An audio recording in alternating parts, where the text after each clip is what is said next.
You left the church to find peace, but now you're secretly more anxious than ever, and no one warned you this would happen.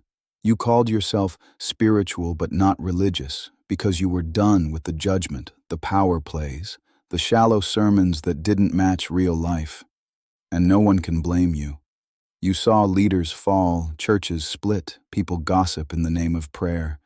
You wanted God without the noise. You wanted peace without the pressure. You craved the sacred, but couldn't take the hypocrisy. So you stepped away, maybe quietly, maybe publicly, thinking this freedom would fix everything. But here's the shocking truth.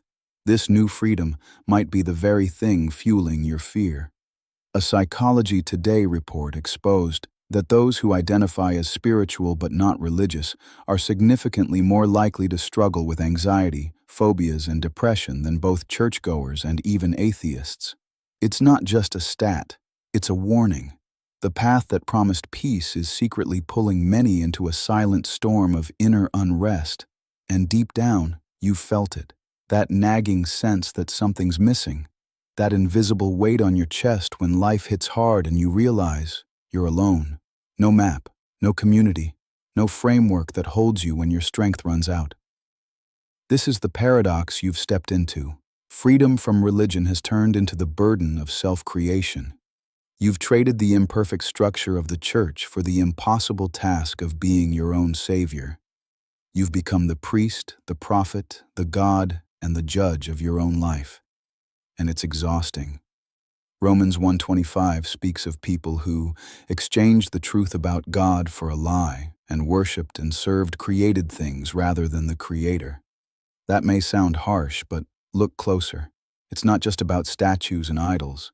It's about you placing yourself at the center, trying to craft meaning, morality, and destiny without the one who designed you. You left behind man-made religion, but now you're drowning in man-made meaninglessness. And here's the hidden cost. When you have to invent your own morality, you never feel sure if you're right. When you have to define your own purpose, it never feels big enough. When you face suffering or death, you have no anchor. You've become like a ship cut from the dock, free to drift, but nowhere to land. That's not freedom, that's isolation. That's pressure your soul wasn't built to carry. Proverbs 14:12 warns, "There is a way that seems right to a man, but its end is the way to death." You thought this new way would give life, but now you're tired, numb, searching. But here's what religion never told you, and what Jesus actually offers. True freedom isn't about escape, it's about alignment.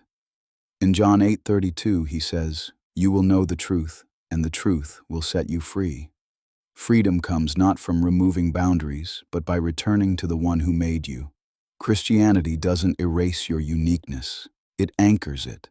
You don't have to invent your identity, you receive it. You don't have to fake your strength. His grace is enough. You don't have to walk alone. You become part of a body, a family, a kingdom. This isn't about going back to shallow church culture.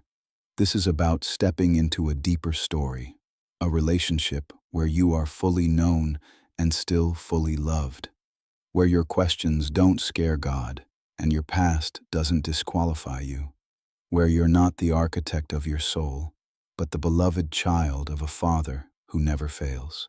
Galatians 5:1 declares, "It is for freedom that Christ has set us free." Not freedom from truth, but freedom through it.